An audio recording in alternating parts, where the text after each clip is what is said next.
It's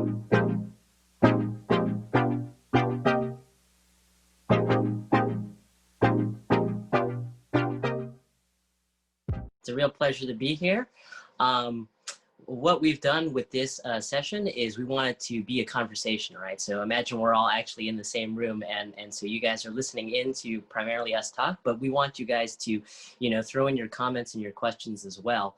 There is a block of time reserved at the end specifically for us to answer questions, but we welcome all of them.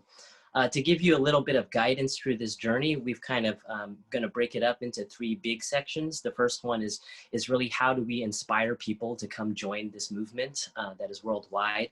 The second session will be really what are the differences in alt protein throughout the world? And then finally, how do you take an idea and actually turn it into a business with strong growth? So with that guidance, I'd like to jump right in basically and give you guys some backgrounds on us. And so, let me start by asking the big question, which is, what is your company, Oja, that Geza mentioned? What does it mean and how did you start it? Yeah, first of all, thank you so much, Geza, for having me in this panel, in this very inspiring event of yours. Thanks for all you viewers and listeners, and great meeting you, Matt. It seems that we have quite some things in common. Nonetheless, being part of also the start of the meat and dairy successor revolution that was initiated about 10, 12 years ago, which was also the time that I founded Oja. And Oja, well, if you pronounce it in Dutch, it's called Oja, and it means something like, oh, really? And it originates from an experience that we had in the early days when we had our plant meat tasted around some consumer groups, and we didn't tell them what it was. They all really liked it. And this is the best chicken I ever had. Was heard quite some times, and in the end we said, well, this is not animal chicken. This is plant chicken. Plant meat. And many of them said, oh yeah, oh really? And that's where we said, okay, let's call our company that. We want to surprise, we want to amaze. Yeah. And how about you, Matt? Why did you, as an engineer, how did you come into this scene and are doing what you're doing right now? Yeah. So, I actually started out in a different field, biomedical engineering. And, the goal there always that drives me is I want to help people, right? And of course, being an engineer, I'm like, I want to work on cool stuff too, right? And so this seemed to be the perfect way to get into achieving both of those things. And it is very fulfilling work, so I don't want to downplay it at all. But, I kind of realized along the way, like, not everybody needs biomedical devices, right? You're kind of at the far end where you're like, oh, I need to implant something. And so I thought to myself, like, what can we do before we get to this sort of extreme measure? And then number two, how do we reach more people, right? Not everybody is going to be in those straits. And so at the time, I was playing around with machines that were making these devices, right? And I saw this random job ad, so I applied to it because it was gonna let me play with the same types of machines. And when I showed up at the interview, they said, oh, by the way, we use these to make food. And so I had my, oh, really moment there also. And so I couldn't believe it. They showed it to me and it was great. And so then, the icing on the cake is they said, you can eat whatever you make. And so the incentive to play around with technologies and create new and exciting food products out of these machines is really what drew me there and has kept me so interested for so long. So I think a part of that story for most of the audience here, I know you guys have kind of self-selected into this space, but I wanted to as well make sure that, the way for this movement to really take hold and take off and progress and grow is to have everybody involved. Both of us happen to have technical backgrounds. And so, we kind of gravitate towards product development and manufacturing and things like that. But we need all sorts of other people to get into this space and show us all the things that are different about it, right? So whether you are interested in the environment or whether you're interested in animal welfare or in the science of building things or health and nutrition, for different people, I think this is where we can kind of take everybody's perspective, get everybody's background in on this, and move forward. I couldn't agree more with you, Matt. Make it personal, get involved. That's really how you can contribute also to really contributing to the new protein takeoff. And in that respect, I was also thinking about, well, it's very important to think about your role, but also the role of the partners that you select, that you come across. I remember shortly after this oh yeah moment, I met this guy called Jaap, and he said, "I'm going to be the first vegetarian butcher in the world." I said, "Oh, okay, right, a butcher, vegetarian, that's possible now." He said, "I'm going to be the first butcher selling only plant meat." Okay, oh, that's fascinating. but he had this dream of the vegetarian butcher, becoming the largest butcher in the world, but he didn't really have a product. So, well, he tasted the products of Oja, and he said, well, okay, when can I buy? So I had my lunching customer, and I also had the position that really fit me and Oja, namely that of an enabler. So enabling Jaap and also other people to realize their plant-based dream. And so that's also something that really inspired me at the time, because I had numerous of marketing people saying to me, okay, you have this unique product, you should really start your own brand and follow, for example, the example of Ethan Brown, Beyond Meat, which at that time I was in close contact with, and we really agreed, okay, you do your thing at that part of the big ocean, and we do it at our side. So knowing what your position is, your strength, and also enabling others to realize their planned dream, that might also be very well a successful choice or focus, which may not be very apparent to everybody. How did you select your partners at the early days, also at Hampton Creek? Yeah. So, you know, as I mentioned, when I got into doing research, it was with the government, the United States Department of Agriculture, and one of the branches of that is the Ag Research Service, and it's kind of a little known research service. But what they do there is work on, you know, plants and agriculture, and the group that I was in, called the Food Process Unit, was trying to turn these crops, domestic crops, into value-added food items. So, for example, in the U.S., we produce a lot of soybeans, but unfortunately, a lot of it goes into animal feed or low-value items. It gets turned into soy milk or tofu or other high-value items outside, and then comes back. And so the government's like, well, why don't we do some work there and see what we can do to do it, you know, domestically? Well, of course, in that time frame, I was working on all this cutting-edge technology, and realizing that the American public wasn't getting its share, right? And so, you know, the good analogy is like NASA develops all of this really cool space age technology, and then 20 or 30 years later, it gets developed into consumer applications. And obviously that's too long of a time for us to make the impact that we want, right?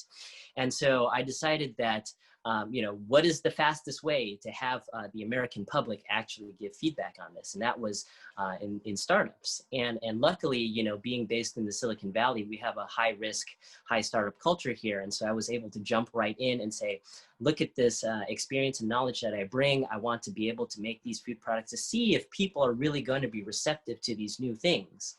And I think like parallel to your experience, once you get these prototype products out there, you find that people are receptive, right? And so the way to really move things forward on the industry as a whole is to foster more of these ideas, turn them into companies, get the products out there, and have people take advantage of it.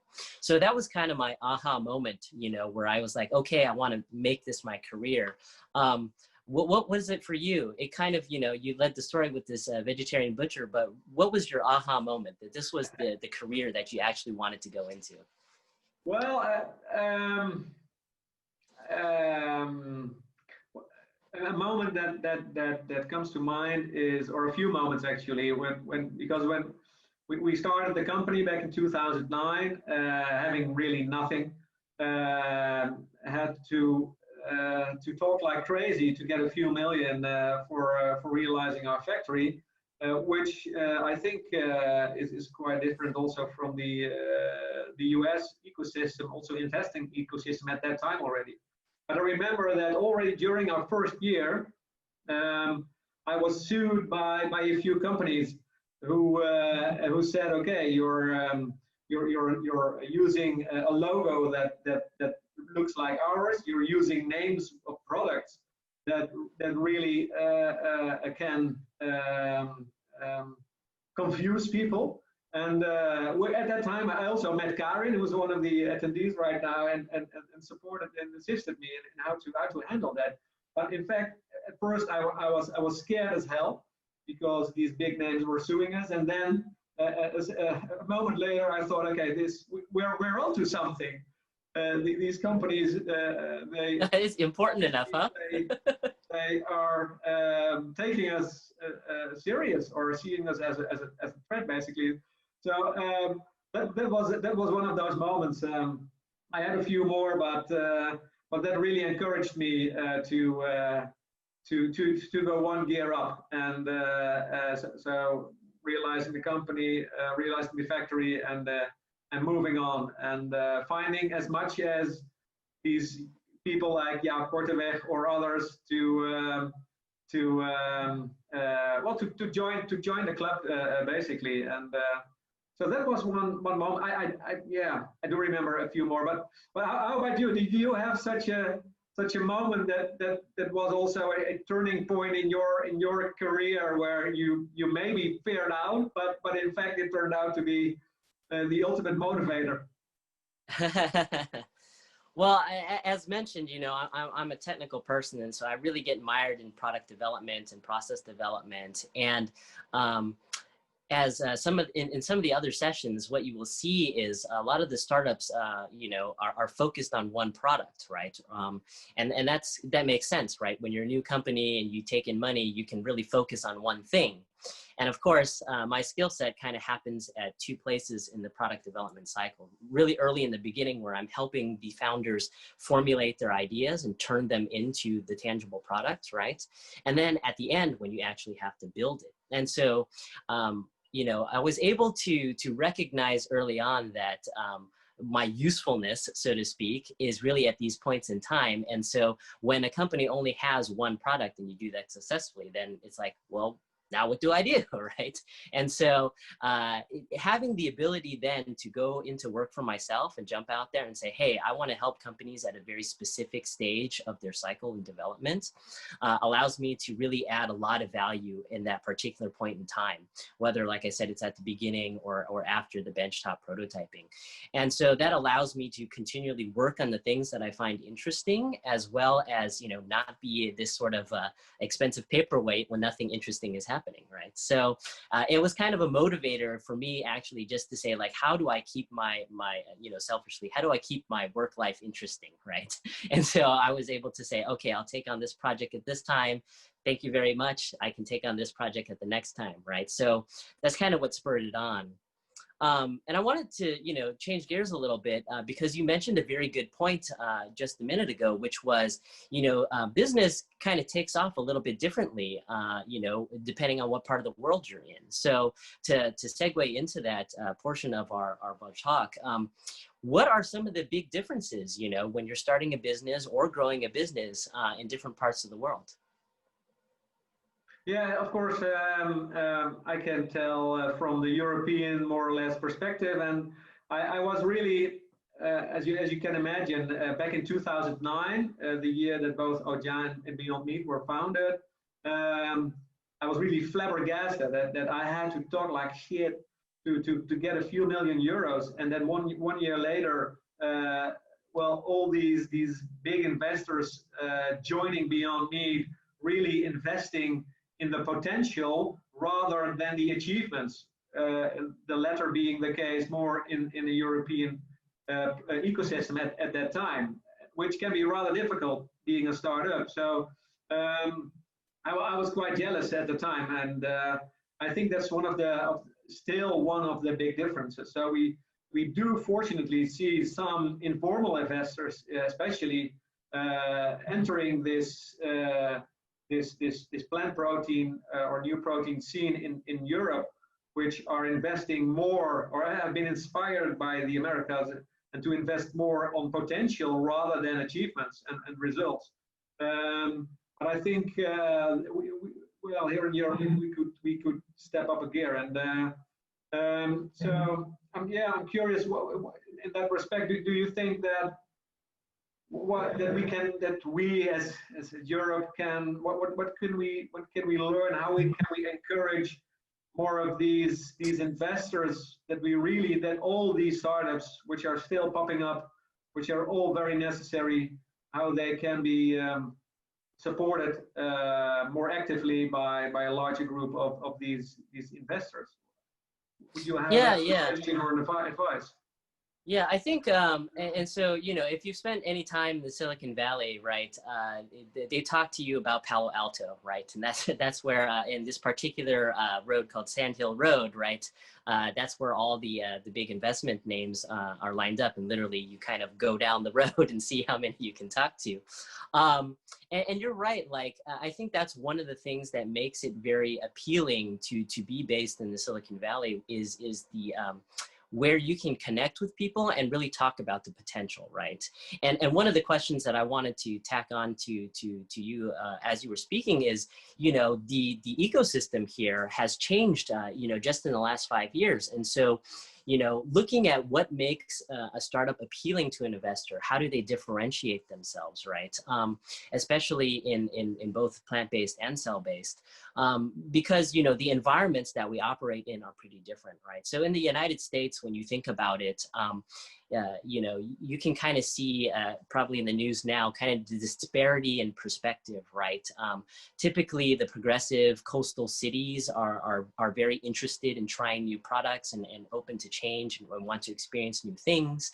And then the adoption rate, you know, particularly in the middle of the country, is a little bit slower, right? And so this kind of makes you wonder, you know, how do you stand out? What should you focus on and how to do that? I do some projects in Asia Pacific region and in Europe, and I can tell you that the drivers for what kind of ingredients are interesting, what kind of products are interesting are very different, right? And a lot of it is tied, like I said, to you know, the culture that exists there, right? So as there is a dichotomy in the US where you have very progressive and open-minded that want to try things, and then a little bit closed-minded, the same thing sort of exists everywhere in the world, but are expressed in a little bit different ways. Even in the US, for example, when you try to get investment for, let's say, San Francisco versus New York, it's quite a different perspective there as well, right? And so I think one of the things that is important is to see how you stand out. Everybody knows your business plan is going to change as well, but really what you need to sell is the vision and the dream, right? Where you want this to go and what you plan to enable. So I think those are very good broad outlines, but hopefully I can kick it over to you and say, you know, what have you seen change? How has the landscape changed? And what might be drivers to help people succeed?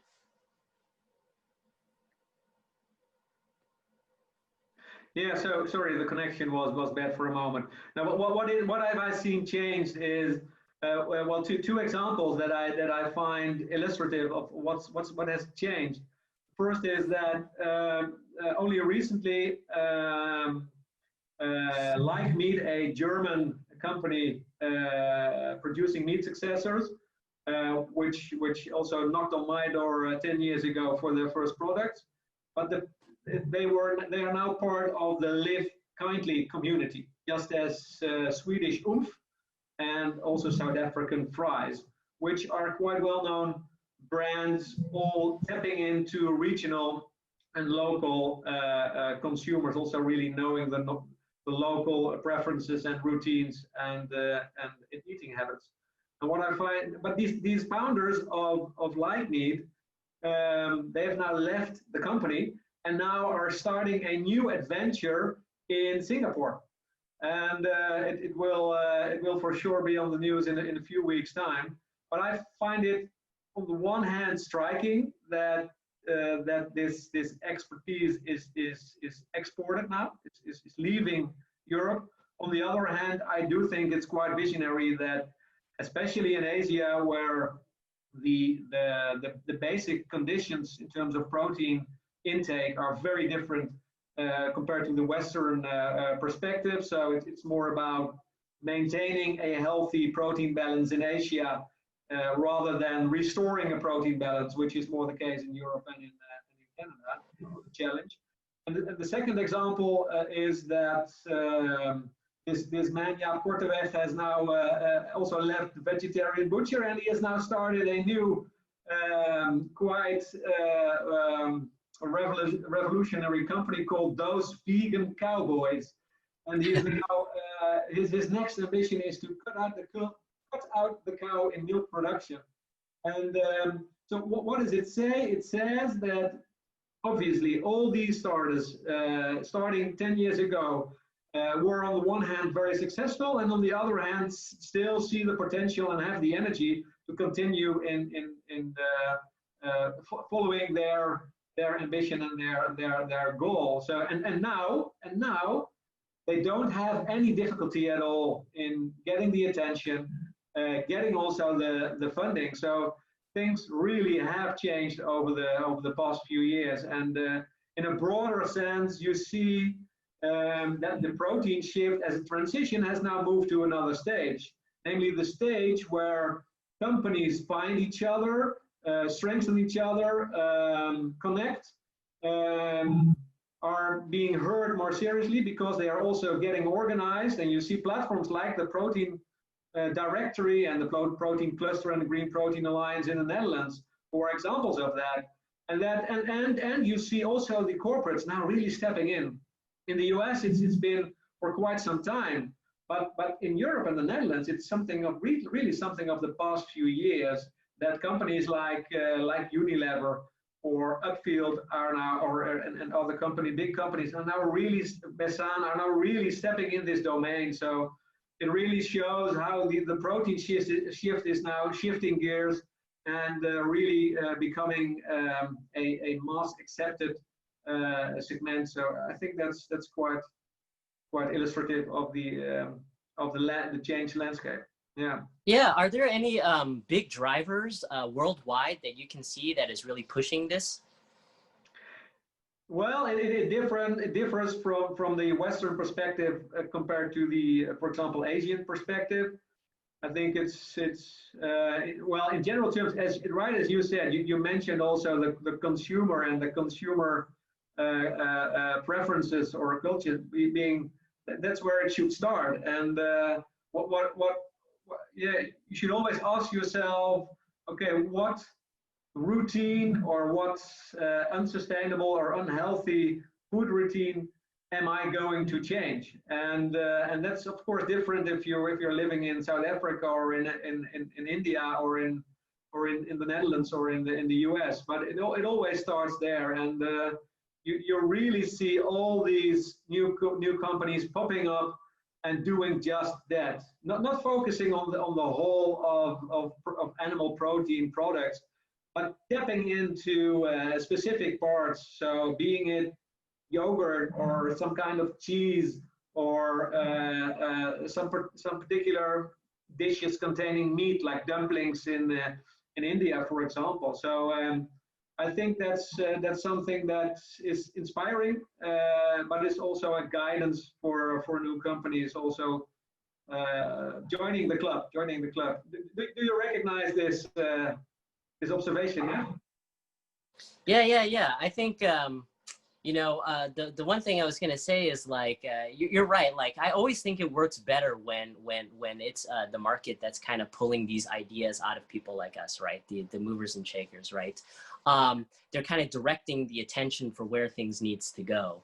And a good example here in the U.S. is kind of health and nutrition driven, right? As much of the world knows, you know, the U.S. has a huge problem with obesity and overweight. Even back when I was working for the government, you know, in the early 2000s, there was the mission was bring those levels down by 30%. and do it in, 15 years. And well, here we are, 15, 20 years later, and it went the opposite way, right? And so health and nutrition is a big driver, especially with the healthcare costs, right? So this is why, the systems engineering background that I have really helps to, when you look at the problem from a very, very large perspective, you can see how it all interacts. So specifically in the US with health, right? We have a large aging population, about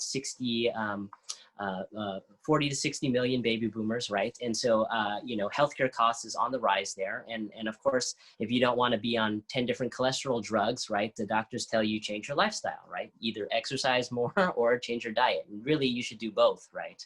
At the same time, we have a millennial generation that's roughly the same size right now. And they have this very progressive value, right? And they're also living at home a lot longer now because of the economy. And so they're having this influence where now the population is kind of saying, okay, I need to change for health reasons. And I've got this progressively minded younger generation pushing me that direction too. Maybe it's time to give these products a try. And so now the opportunity has arisen in the marketplace, right? This is in contrast to like work I do where I talk to startups in Berlin, and I feel like it's already a very progressive area, right? You've got all these vegetarians and vegans. And so then you're looking then, they've satisfied that first hump, right? So then what is next to keep the momentum going, right? And so these are the things I think that startup founders right now need to ask themselves, how do you keep that momentum going? Obviously we haven't solved the problems yet, environment, animal welfare, health and nutrition, but how do we create products that are still differentiated from the rest so that we can be competitive in the marketplace? Okay, and then talking about health and drivers, in terms of transition, what's happening right now and how the world is changing, I've learned that transition has 3 stages. It's first about why is this urgent and important. The second stage is how am I going to change my lifestyle? And the third is go and do it, which in fact is the most difficult one, to really go and do it. And how do you think, Matt? What's happening right now, how people are changing their lives, everything is no longer normal, or perhaps some things are returning to normal, which may also be the case. Do you think that what's happening right now with COVID-19 and what's going to happen, will it encourage entrepreneurs, will it encourage also consumers to also transform from why it is important, which is quite well known by the time, to really go and do it? What's your opinion on that? Yeah, I think, one of the things that I've been reading in the news is that because we're all, well, at least in the US still, trapped inside, right, it has given us a lot of time to self-reflect. And typically, the stereotype for US is we're workaholics, right? We work too much and we don't take time to really focus on ourselves. And so, worldwide, I think the shutdowns, especially in the earlier parts of the pandemic, really allowed people to self-reflect and decide what's going to make them happy in life, what's going to fulfill them, and how they can, make their life choices that allow them to achieve those goals, right? And so certainly throughout the pandemic myself, I've been talking to a lot of startups and people that want to get into this, entrepreneurs, let's call them. And really they were kind of looking for a reason to, right? Whether it was dissatisfaction at their current job, or whether they're looking for a career that could be more fulfilling. This period of self-reflection said, I kind of out there saying, why don't you take a risk on yourself, right? This is something where you can make a choice and see if it works out. And you could achieve something that, makes you happy. So I do think that, the outside influence does have, some factors are there on your life, right? Like what can you buy for groceries today, right? So you have to make certain choices. Where can you go? You have to make certain choices. But it's really that self-reflecting period of time now that has let people kind of open up their minds and see the horizons and take some risks. Yeah. Matt, we have 4 more minutes. Yeah, I was going to say. I would like to share with you one reflecting thought that I have, and then I see we have one question. But the self-reflecting thought that I have in preparation of this event also was that I was I was thinking about the title of the event, the Alt Protein Conference, Transform the Future of Food.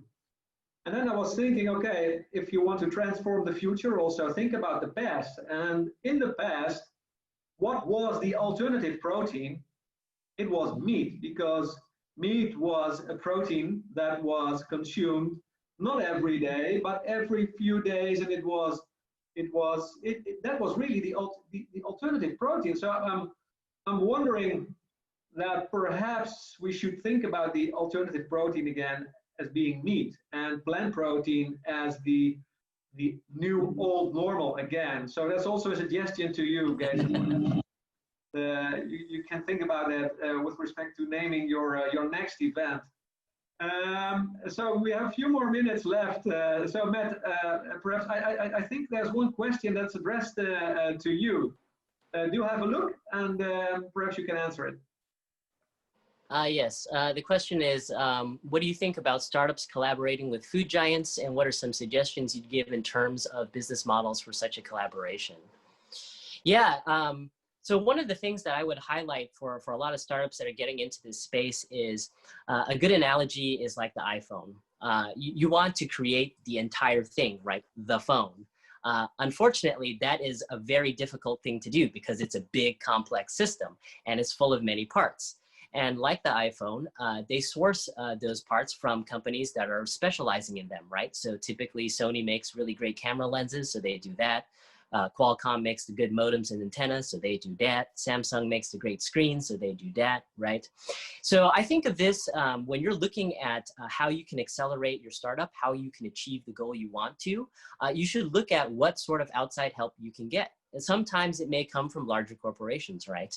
And one of the good takeaways I got from Tom's talk this morning in the opening address from Big Idea Ventures, he was like, when corporates invest, they're really looking after, they take the finance part aside, is what can they learn, right? And really as a startup, you should also say, what can I learn? What do I get from that, right? Typically what the corporations do well is run efficiency, right? They're able to make sure that everything operates efficiently so they stay afloat. Typically that's on the operation side of things. But if you're an early stage startup and you're primarily on the R&D side of things, right, then you should choose those corporate partnerships in ways that make sense for you, right? So if you're looking to do R&D, perhaps a joint collaboration in R&D is something you need to look at. Or if you're at the point where you're ready to do some initial sales or things like that, you want to leverage, operations and logistics, you should look at that, right? So it really depends on what stage, but I think in the back of your mind, you should be looking for, ways that both of you guys can get something from it, right? And obviously, like I said, the ultimate answer here is to make you go faster. Well, Matt, for Geza, can I take one more minute? I'm now around 1 more minute because it's really great that you mentioned, Matt, the example of the iPhone, and to close with a positive, again with a positive remark. This was also a life-changing moment for me. This is quite a famous magazine in the Netherlands. It's called Quest, and some 7 years ago, at the early stage of Oudjaa, so there was this edition, and it states that the 10 best inventions of the century so far at the time. So on one was the iPhone, and on two was the iPhone, and on three was our mock chicken, and I was totally flabbergasted. And wow. On four, the large Hadron Collider, and then you had Facebook on 7 or something, and YouTube on 8. So I was really flabbergasted at the time. But it also shows that this road, also to your young and old plant protein entrepreneurs or wannabe entrepreneurs, this is really rewarding to step into, and you will be fed by not only great new food, but also many surprises that will shape you for the rest of your life. So thank you so much, Matt, for your inspiring words as well. Thank you, Geza, for having us here in this very informal, very stress-less setting. So thanks for that, and I wish you all the best also with the remaining part of your great event. Yeah, it was great speaking with you. I really enjoyed our conversation. If you guys want to reach out to us with other questions afterwards, feel free to do so. And once again, have fun at this really awesome conference.